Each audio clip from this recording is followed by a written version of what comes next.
Great to catch up with Coach Ralph Krueger, who just had a rather lengthy session with the entirety of the Buffalo media. Hi, Ralph. How are you? I'm good, good. All good here. Thank you. Water skiing, has that been in your daily routine? Yes, it's we have to. We've had some cold weather here early on, but now we're chasing the pain in our body again. My daughter and I have a common passion there. So slalom water skiing is a good thing. I've already been contacted by the water ski club on the in Buffalo on the Niagara River. So I look forward to doing that when I get back to Buffalo, but it is fun to do in the summer.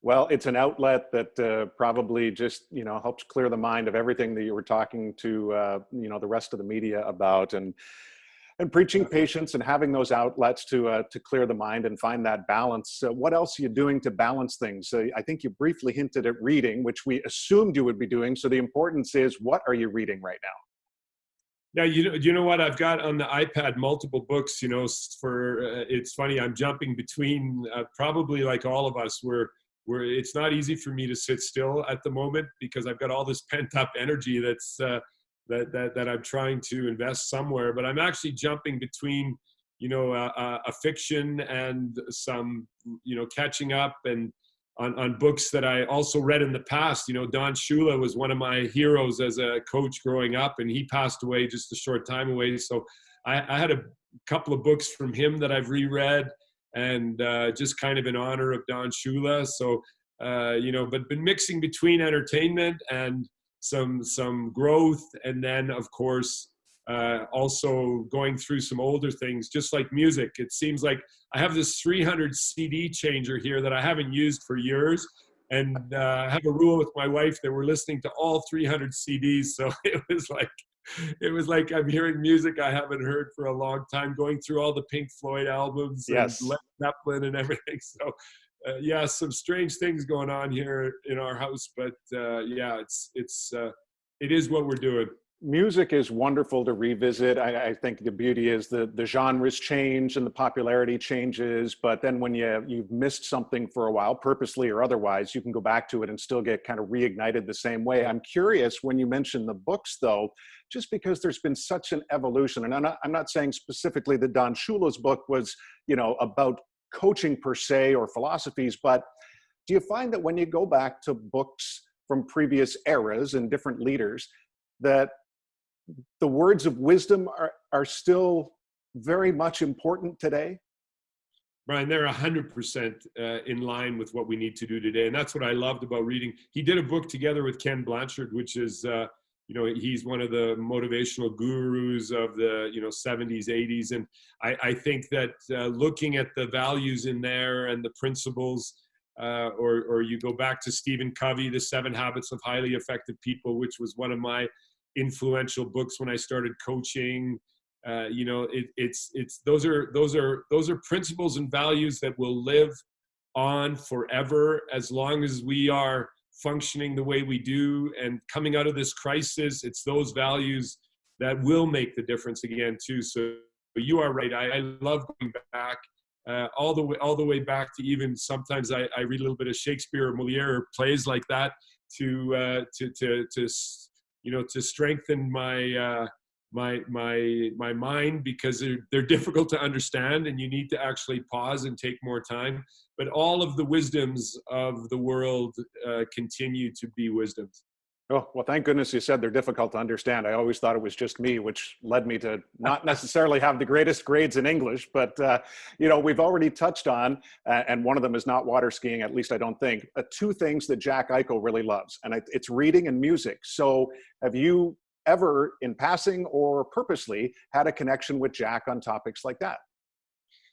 I really enjoyed meeting his father at the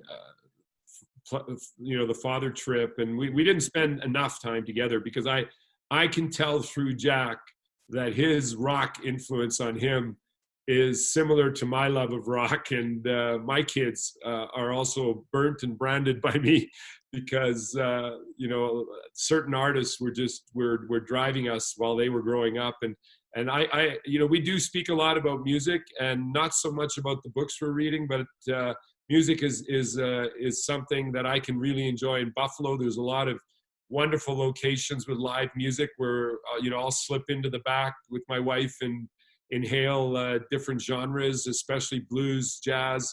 I love that scene, and it's good that Jack has that. It's important for him to have outlets of that level, but his father was, of course, a strong influence on him.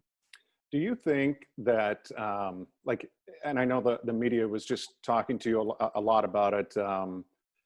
They were talking about what all the players have said about you, but I think most of them were also saying similar things about Jack and his growth in leadership.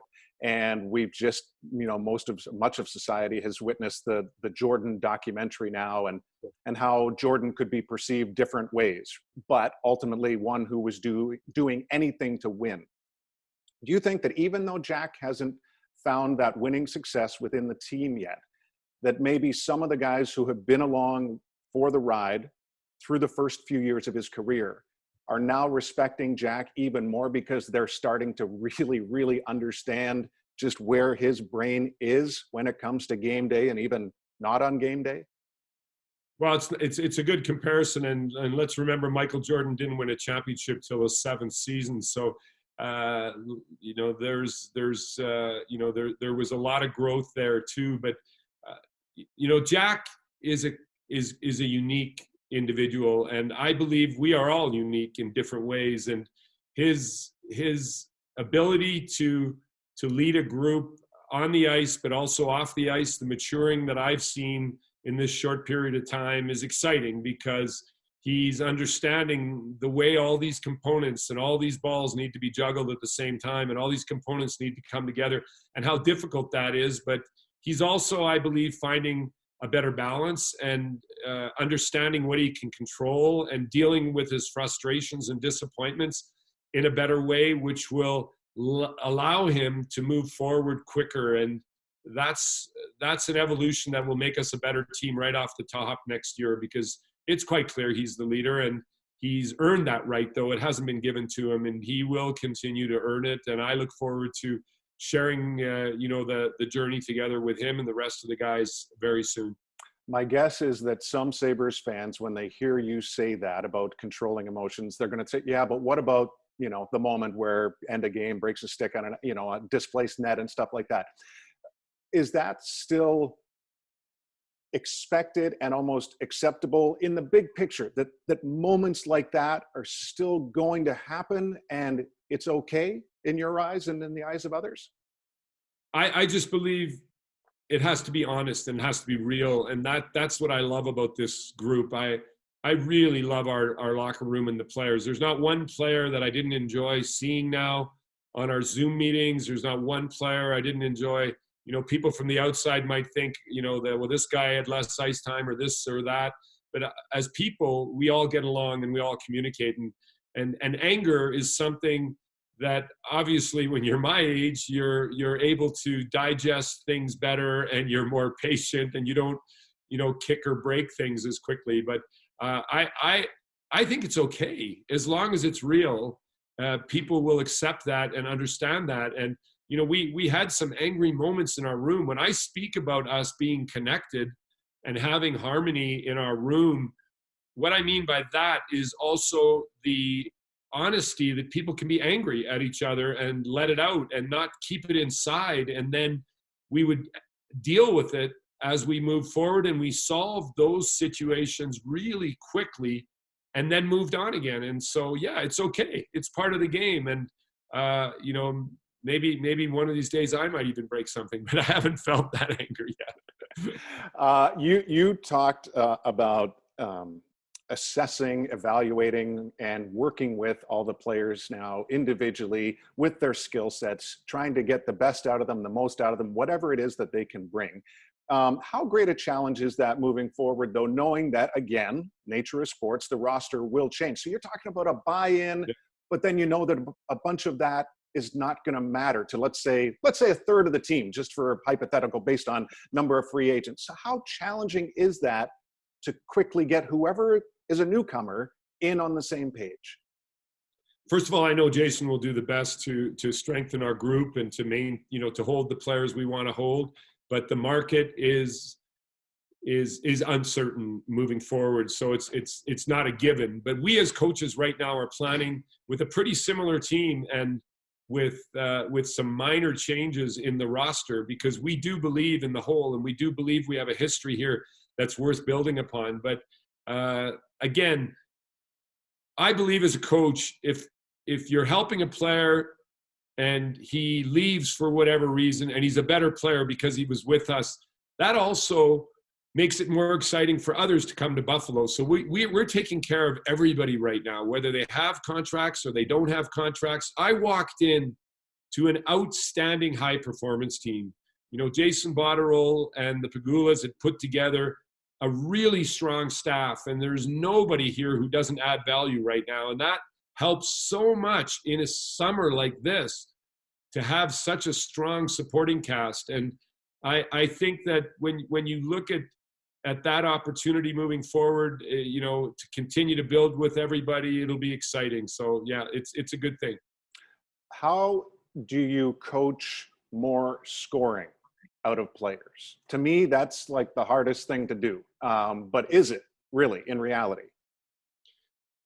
Well, I always believe that's a byproduct of everything else we do. I've never been a coach that will speak to a goal scorer about you got to score, you got to score. Right. No, you don't have to score. You have to do all the things fundamentally that give you that opportunity, right? So you've got to first of all play defense. So we get the puck back quicker. The quicker we get it back, the less time you're going to spend chasing it around, and we'll have a chance for offense. And then once we have it, are you willing to go to that area that hurts? Are you willing to make a play that's a little difficult to your teammate, and so on? So it's those principles, and then the scoring will always come as a byproduct of that. So I will continue to focus on the tactical needs of the team. We had a major eye on our game without the puck 5-on-5 this year. It took a long time for the things to become habits that we need, and they're still not completely habitual, but they're getting better all the time.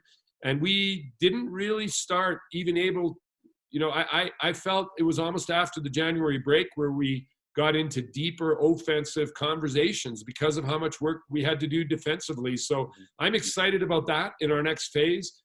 And Brian, may it be that our whole produces goals versus targeting individuals that need to score, because it's the combination of the defending and the scoring that needs to put us on the win side, and that's what we're going to reach for. You talked about self-reflection as well. What knowledge do you think you specifically gained this year in what you dubbed to be a different and always evolving and improving NHL game? Yeah, I mean, for me, more than anything, it's the use of personnel.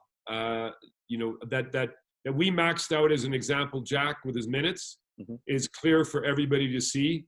And it's a question of how you spread those minutes out. You know, do you shorten the shifts? Do you add some PK time to that? Like, what gives us the best chance to win? And I'll be doing that with every player here through the summertime to try to figure out that combination that will give us a higher percentage chance to win. And you know, we look forward to that. You know, on the other side, it's you know, you learn about the mental grind of the National Hockey League. Like, it is, as a young player, the first and largest hurdle to get over is to be able to keep your mental state balanced and centered and focused through an 82-game NHL season.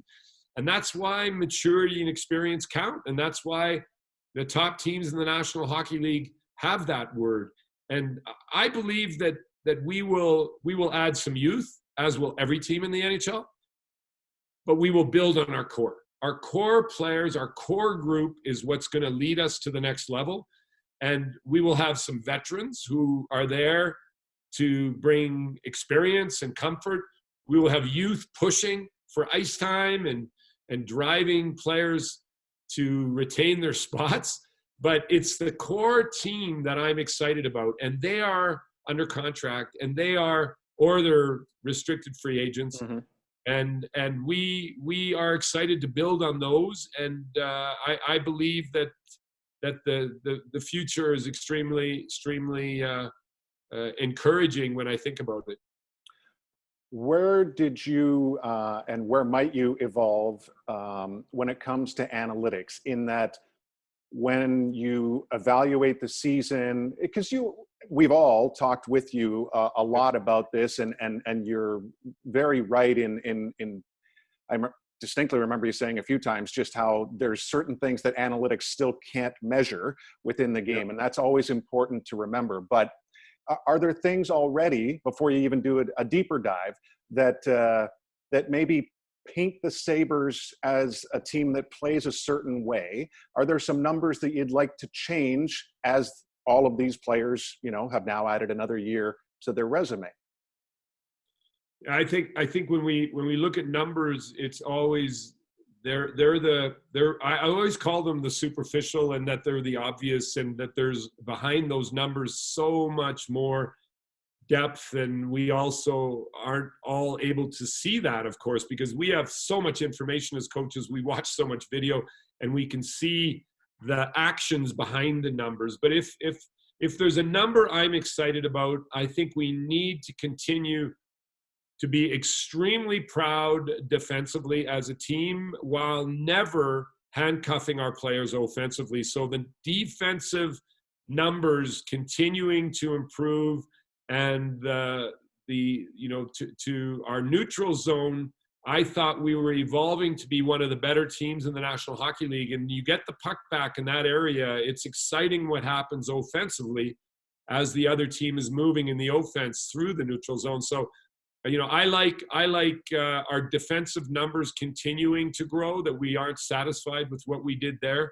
I would say statistically, there's absolutely no question that I need to figure out what the link is to our record on the road and our inability to perform, whether it was the specialty teams, 5-on-5, in almost every category. The discrepancy between home and road boggles my mind a bit, Brian. And those are numbers I'm going to really deep dive into tactically to figure out what are the helpers I can give the players, and what can we change tactically on the road to be able to improve there. Because if we match our home record on the road next year, we're in the playoffs. So it's not you don't need to be a brain surgeon to figure that one out. So those are numbers probably that drive to me, maintain that defensive structure and make it even more difficult for teams to play against us, and be a better road team is something I really want to focus on here in the next few weeks.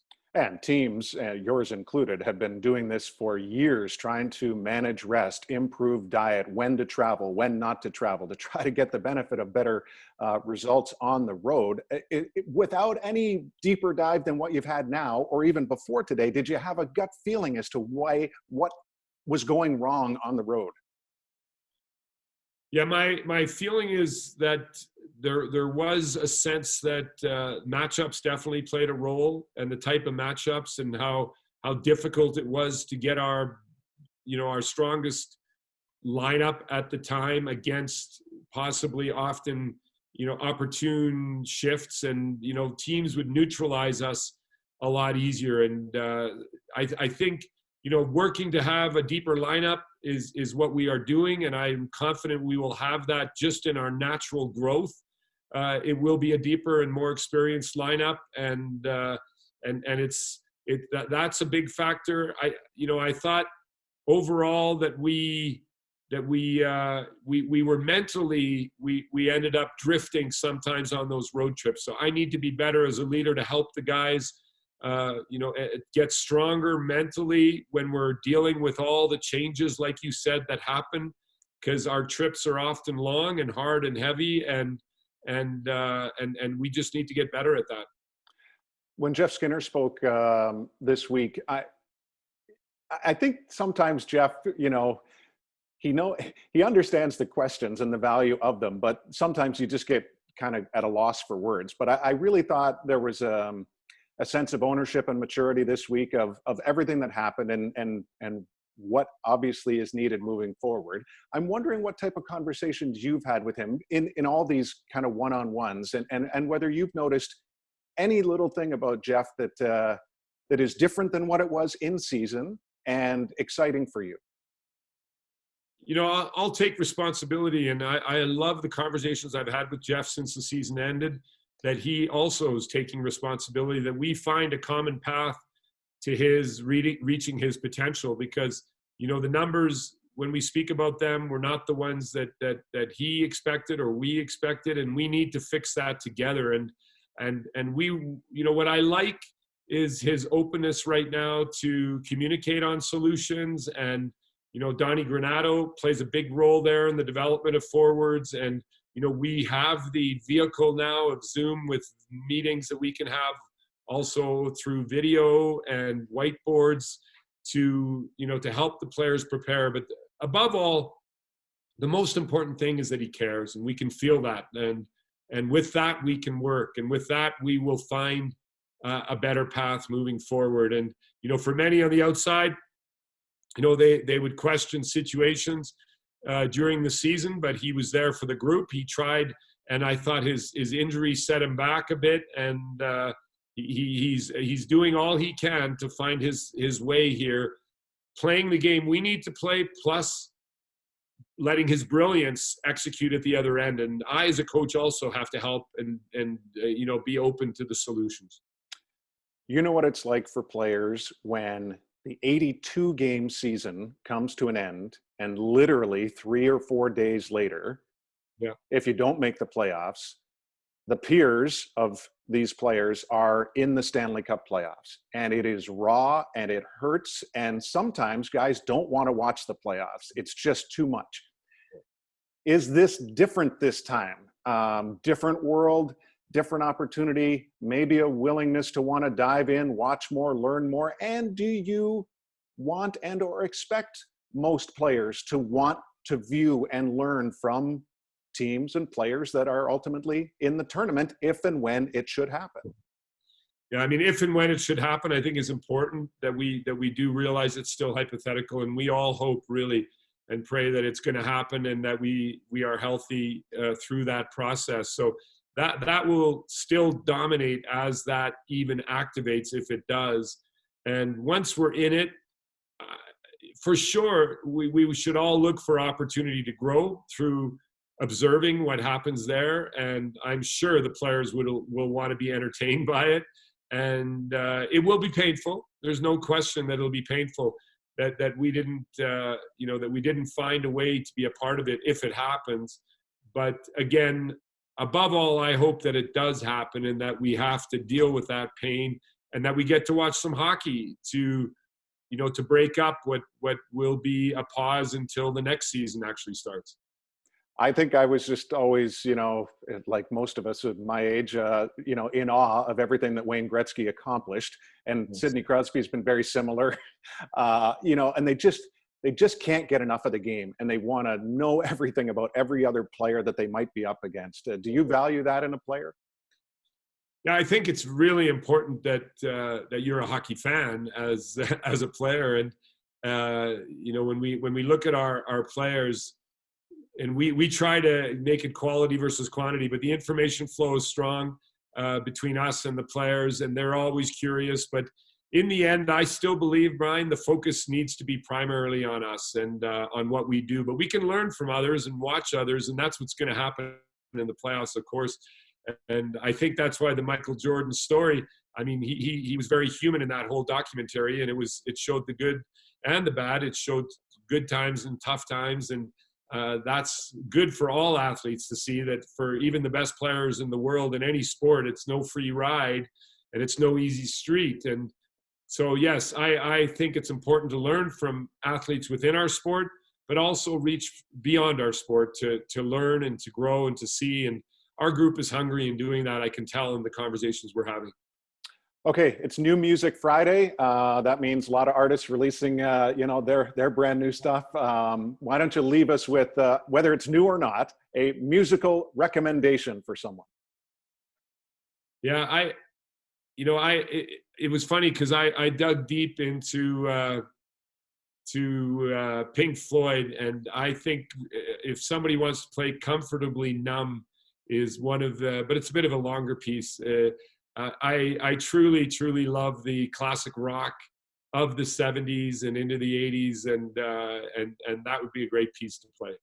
Yeah, it is. It is perfect, and most of us have the time to listen to it in its extended version right now. Ralph, always a pleasure. Thank you so much. Stay healthy, and I know we'll definitely be talking soon. Thank you, Brian, and to all our fans, stay safe, stay healthy, and thank you for the support. And we look forward to playing in front of you again real soon.